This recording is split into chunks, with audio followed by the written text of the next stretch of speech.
Welcome to a brand new segment coming to the channel where I, your beneficent Beet, will be taking you round the gardens to explore the ever-growing world of live service and MMO gaming.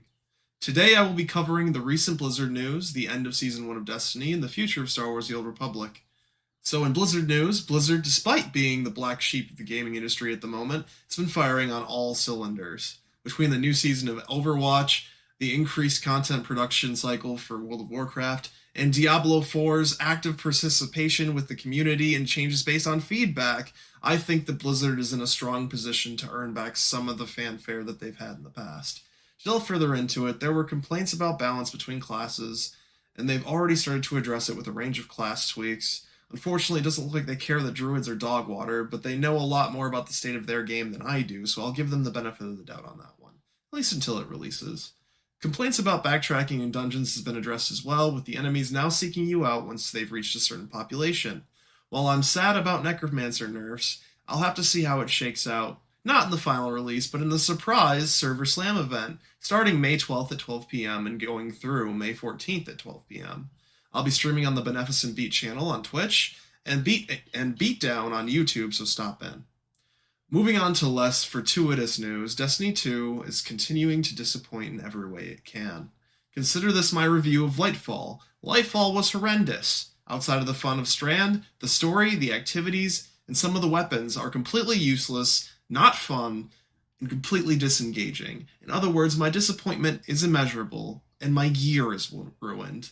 Nonetheless, I thought I'd give Lightfall a chance to win me over with its seasonal content. I even put my actual review on hold, and at this point I don't feel like there's much point in doing it. Most people know what the problems are with the product. And much like me in a boxing match with Jeff Keighley, the outcome should be obvious. It was a disaster for all parties involved.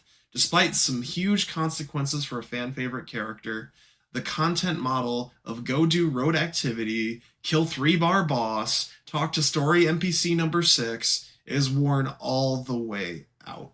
The activity isn't particularly revolutionary, the lore behind it isn't particularly interesting, and I'm particularly peeved. Imagine paying $10 more for less than half the experience of Witch Queen.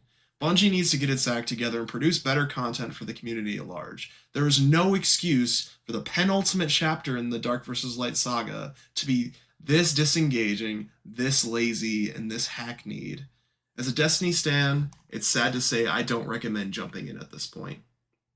Last up, a ghost of the past. I spent years preluding the release of Star Wars The Old Republic, salivating and imagining what the journey would be like. As a fan of Knights of the Old Republic and its Obsidian sequel KOTOR 2, I was a fan of the storytelling, the writing, the D&D inspired game systems, and the overall experience, so going into it I was profoundly excited.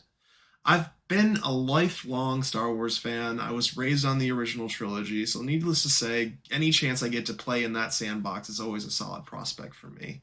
Unfortunately, when Sweater came out, and I do call it Sweater, it failed to meet the mark, or my expectations for what I thought it would be, and I'm certain there are many other players who echo these concerns. The gameplay was the classic hot B. I mean, we are in the garden after all. Hotkey, rotational-based combat. The dialogue and choices seemed to present little in the way of actual impact on the game. But nonetheless, it was a competent MMO. It was a competent, high-budget MMO at the time. I recently decided to give it another try after taking a year off due to the absolute dearth of content with its latest expansion, Legacy of the Sith. The most recent patch, 7.2.1, added 64-bit to the game, and what this opens up for the future of the MMO is huge. Having that much more headroom allows them to implement and use several features that would have been impossible without it. That said, the content of the 7.2 patch wasn't insubstantial. A new daily area, more story, which I think is what the game should lean into because it is the niche that it's trying to occupy. And the cinematic direction and writing was particularly sharp this go-around. With seasonal content seeming to be the model going forward, I look with anticipation to their announced 7.3 live stream, which will be happening in the first week of May.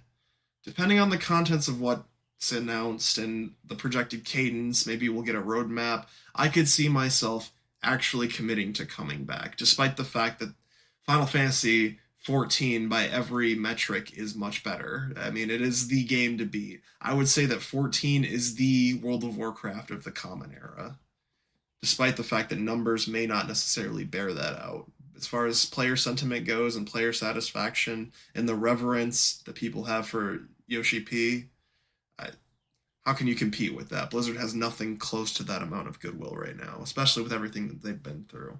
But I would like to see another challenger step forward, or maybe get up out of the wheelchair and get off life support.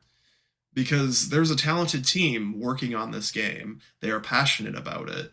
They don't want to see their game die. So EA really needs to think about maybe investing in the infrastructure for this game, maybe in monetizing it in such a way as to make development on a sweater too, or to change the game in a more impactful way. I would love to be able to go back to Star Wars. I would love to have a cinematic, impactful experience with Star Wars again. Looks like in the meantime, I'm going to have to just settle for Jedi Survivor. So, it's been real. It's been fun. I wouldn't say it's been real fun, but my sprouts, no matter how bad things get, remember, don't let life beat you down.